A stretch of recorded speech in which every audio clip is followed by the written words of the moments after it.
Hello friends, simplify your কুকিংয়ে আপনাদের সবাইকে welcome জানিয়ে আজকের ভিডিও শুরু করছি। আর আজ আমি শেয়ার করছি পমফ্রেট মাছের ঝালের রেসিপি। এটাকে আপনারা পমফ্রেট ফিশ কারিও বলতে পারেন। গরম গরম সাদা ভাতের সাথে এটা অসাধারণ লাগে। তাহলে রেসিপিটা সম্পূর্ণ দেখুন, আর ভালো লাগলে প্রতিবারের মতোই লাইক, কমেন্ট, শেয়ার এবং সাবস্ক্রাইব করার অনুরোধ রইল। প্রথমে আমি নিয়ে নিয়েছি 3 পিস পমফ্রেট মাছ, আর মাছগুলোর মধ্যে নুন আর হলুদ মাখিয়ে রেখেছি। মাছের ওপরটা আমি ছুরি দিয়ে একটু চিড়ে নিয়েছি, যাতে নুন হলুদ সহ সমস্ত মশলাগুলো মাছের মধ্যে খুব ভালোভাবে ঢুকে যায়। এরপর আমি একটা মশলার পেস্ট তৈরি করে নেব। তার জন্য আমি এখানে নিয়েছি কাঁচা লঙ্কা স্বাদ মতো, এক টুকরো আদা, 7 কোয়া রসুন, আর একটা বড় সাইজের টমেটোর অর্ধেকটা নিয়েছি। ভালো করে পেস্ট তৈরি করে নেব। এরপরে চলে এলাম মূল রান্নায়। আমি কড়াইতে পরিমাণ মতো সর্ষের তেল গরম করে একটা একটা করে মাছ ভেজে নেব। আমার কড়াইটা যেহেতু এখানে ছোট, তাই আমি একটা একটা করেই মাছ ভেজে নিচ্ছি। একটা পিঠ হয়ে গেলে আমি উল্টে দেব।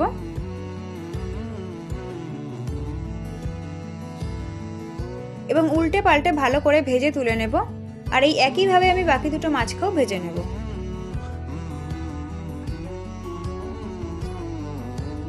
মাছগুলো ভেজে তুলে নিয়ে ওই একই তেলে আমি দিয়ে দেবো ফোড়ন। আমি এখানে নিচ্ছি গোটা জিরে, তেজপাতা, শুকনো লঙ্কা আর গোটা গরম মশলা।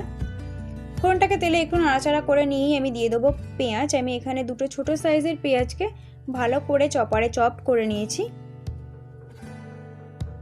আপনারা চাইলে পেঁয়াজ বাটাও ব্যবহার করতে পারেন।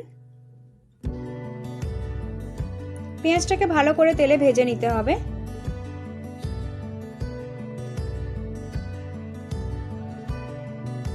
এরপর আমি দিয়ে দিচ্ছি সেই মশলার পেস্ট, যেটা আমি আগেই তৈরি করে রেখেছি।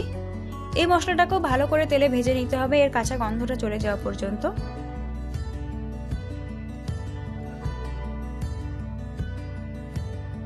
এবং এরপরে এক এক করে আমি দিয়ে দেবো 1/4 টিস্পুন কাশ্মীরি লঙ্কার গুঁড়ো, 1/2 টিস্পুন জিরে গুঁড়ো, 1/2 টিস্পুন ধনে গুঁড়ো আর 1/2 টিস্পুন হলুদ গুঁড়ো। এসব কিছুকে দিয়ে ভালোভাবে মিশিয়ে নেব।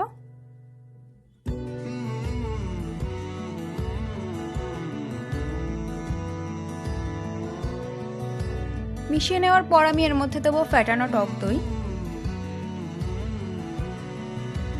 আমি এখানে 1 টেবিলস্পুন টক দইকে ভালো করে ফেটিয়ে নিয়েছি, দিয়ে দিচ্ছি।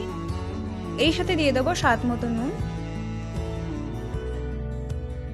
এবং এই সব মশলাগুলোকে ভালো করে মিশিয়ে কষিয়ে নিতে হবে।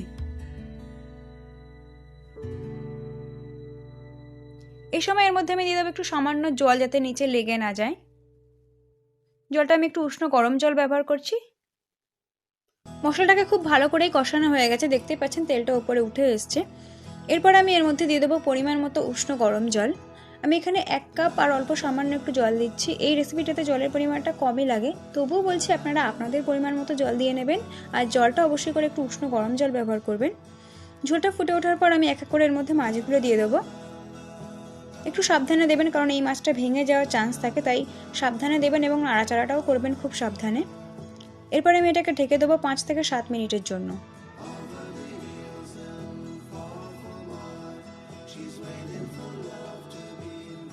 7 মিনিট পর ঢাকনাটা খুলে নিচ্ছি। এই সময় নুনটা একটু চেক করে নেবেন, যদি মনে হয় নুন দেওয়ার প্রয়োজন আছে একটু নুন দিয়ে নেবেন। আর সেই সাথে দিয়ে দিতে হবে স্বাদ মতো চিনি আর খুব সামান্য একটু গরম মশলার গুঁড়ো। আমি এখানে শাহি গরম মশলার গুঁড়ো ব্যবহার করছি।